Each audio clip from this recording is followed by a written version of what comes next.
because this thing is nuked. No!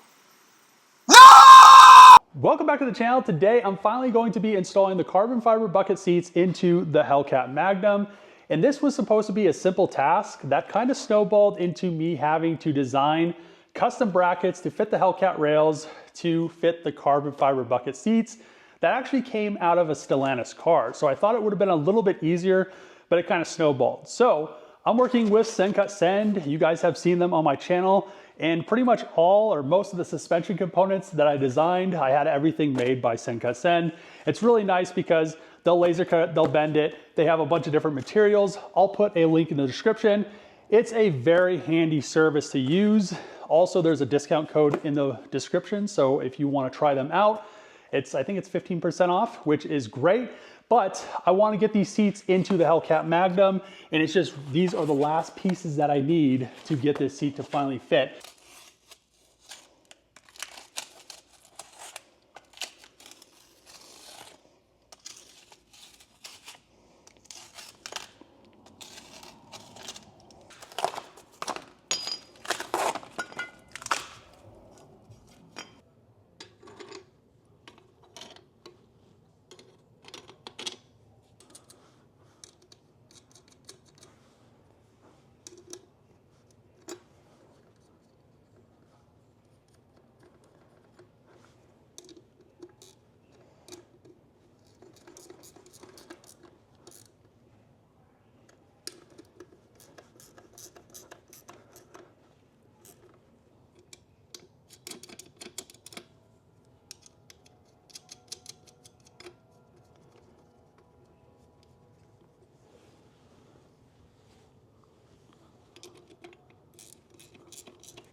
First order of business, change the axles so we don't have axle grease everywhere anymore.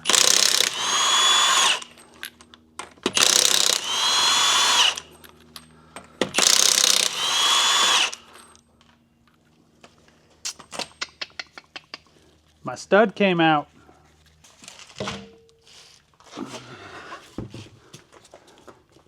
Nothing like axle grease all over everything from a brand new axle.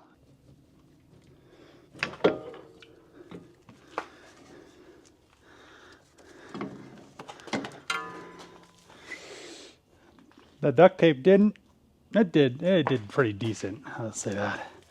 So I finally have the new axle for the driver's side and passenger side, and this is the previous new axle. These are Trackhawk axles. I think they're like $425 or something around there a piece. And this has probably less than 100 miles on it, probably less than 50 miles on it, because it instantly started throwing grease. You can see I put tape on it. The tape actually did help quite a bit, but it was still flinging grease past the tape because axle grease doesn't really stick to tape. But the good thing is I'm pretty sure after all of my sending axles back and talking to Dodge, this is actually a rubber boot again. You can see how nice and soft this boot is. It's like hard plastic. You can't even squeeze it in. Comparison, you can squeeze them in. This one, you can't even squeeze it. So it instantly ripped when they banded it. So what happened was there's a bunch of micro splits and cracks by the band, and then it instantly started throwing grease out of those holes.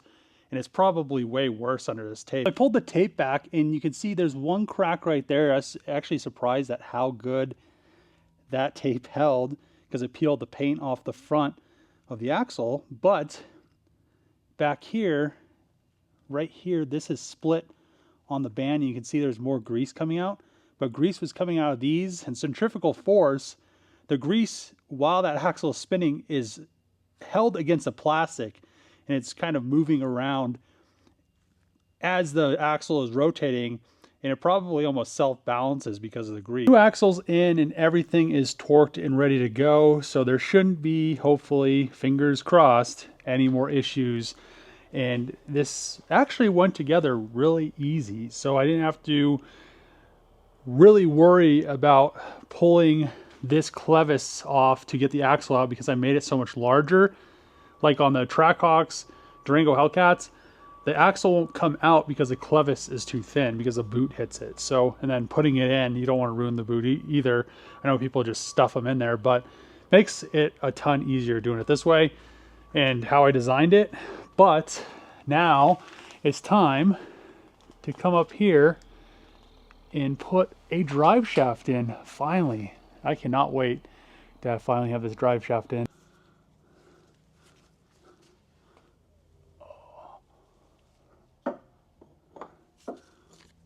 Whoa. So far, so good.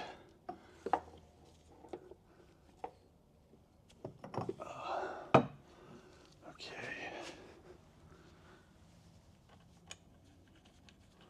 Looks like everything is going to clear.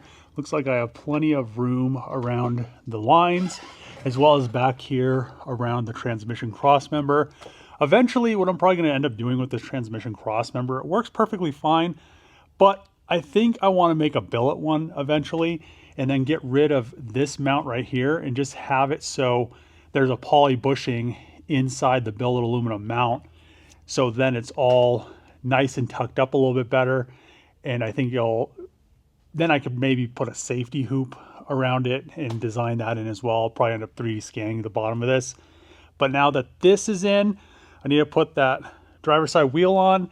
And what I'm going to do is I'm going to go around the car and check all the lugs, make sure they're all torqued down, and make sure that, kind of check everything over and there isn't any loose bolts or anything like that. So we should be good.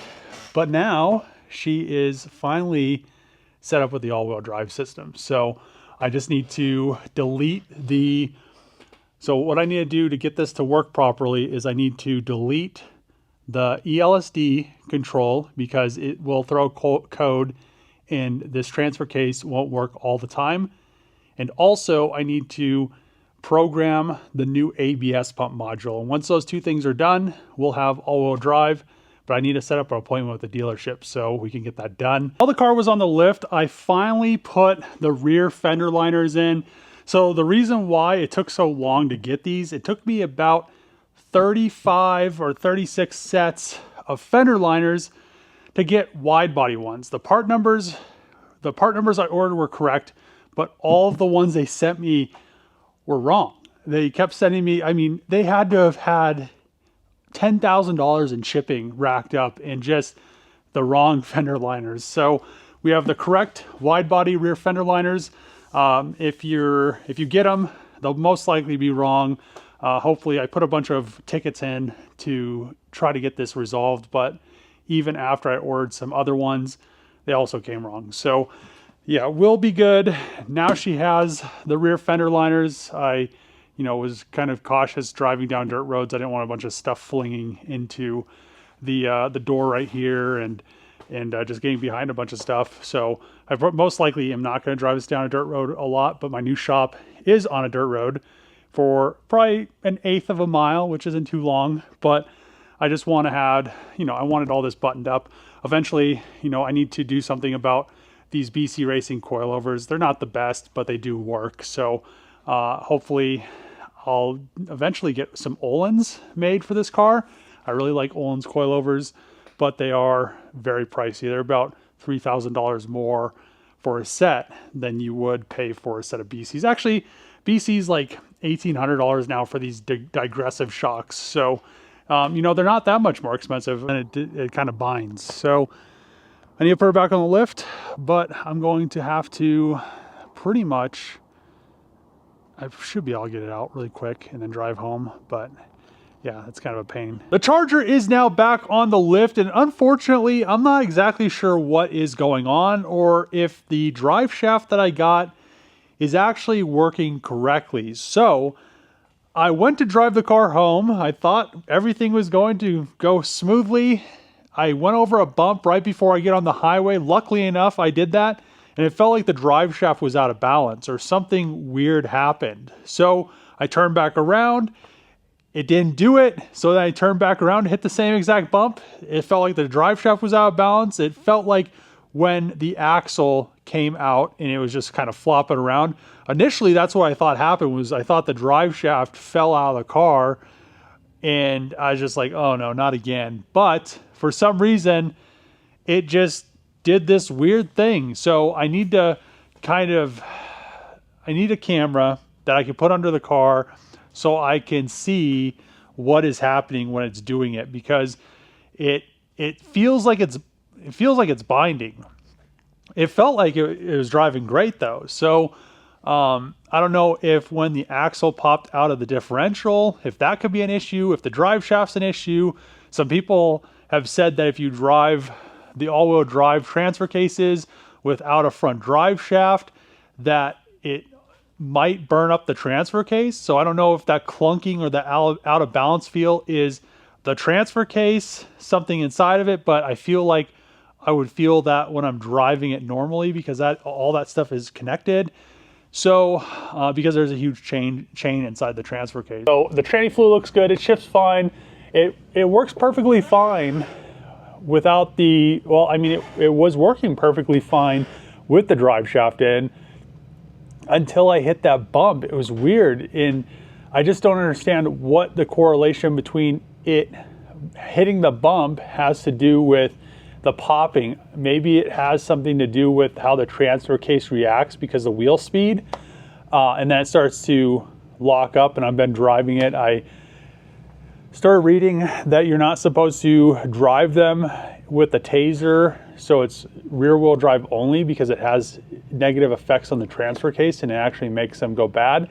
But I've always had it on, so the drive shaft wasn't there, but it was always spinning, but also it never had load, so it could have caused an issue. So what I want to do now is I'm going to drain the fluid in the transfer case. If there's an issue with it where it would be causing a popping, it should have some metal flakes in the oil or something like that. I'm going to do the same thing with the differential, drain the diff fluid and see if there's anything inside. Actually, yeah, you can't drain. I was like, can you drain the diff fluid on these? But yeah, so we'll figure that out. Hopefully it's something simple. So the thing about these is this diff right here is a little bit over $1,000. The transfer case is the transfer case is a little bit over $2,000. So I have a spare transfer case. Actually, I have two spare transfer cases. I don't have, I actually do have a spare diff, so we might be okay, but I think I made this so I could get the diff in and out of the car without pulling the engine. If it was a factory Trackhawk, you'd have to pull the engine to do the front diff. So we should be okay. I don't really see anything with the mounts that would cause an issue, but who knows? I try to pry on it to see if maybe that there was like something that needed to be, you know, like one of these mounts was loose or maybe broken, but it looks like everything is good. Jesus.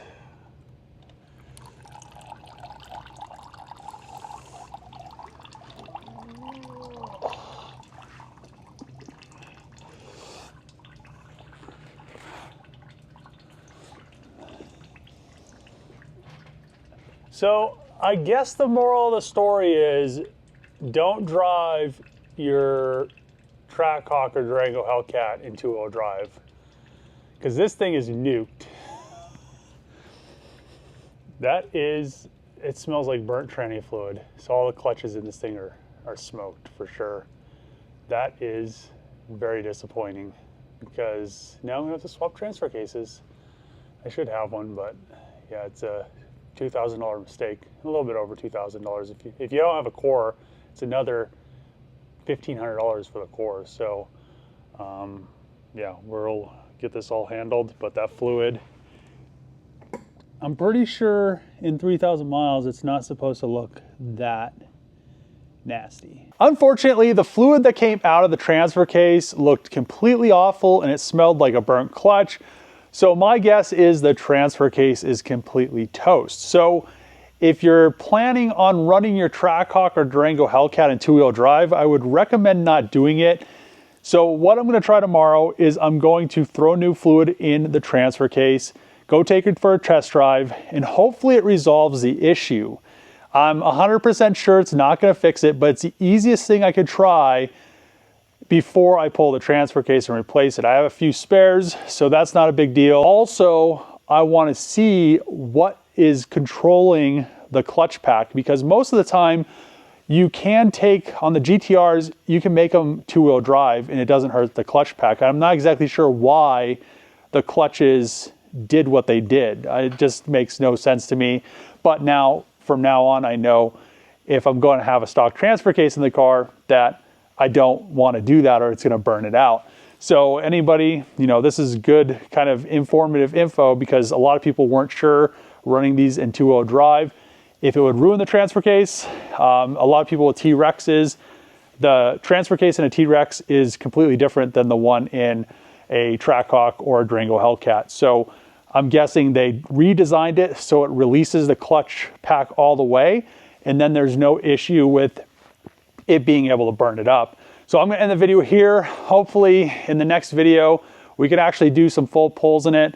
You know, it drives totally different, don't get me wrong. I was 100% ecstatic when I took it for a test drive until it made that pop noise and binding noise, because it was driving like a totally different car. It feels great. So I wanna do some actual full pulls on it. I did like a really light kind of kind of not like a launch, but it was really slow speed to the top of second, and it felt great. I can't believe that it didn't do that weird popping or binding noise or feel when I did that, but it did it on like a slow speed deceleration going over, you know, just going before I was going out of the junkyard onto the highway. So I'm glad it did it there, but yeah, it's just a really weird thing that happened. And you know, it is a custom car, completely custom car. All the drivetrain is almost custom. So you know, you kind of have to expect that some weird stuff is going to happen like that. You're going to have to troubleshoot and work around. But this was 100% my fault, and I'll fix it. And then we'll kind of work forward to being able to do some all-wheel drive launches and crazy stuff. I think at this point, I'll probably keep some spare transfer cases around. But I'm going to end the video here. If you like these videos, make sure to click that subscribe button, throw a thumbs up, throw a comment below. As always, see you guys next time.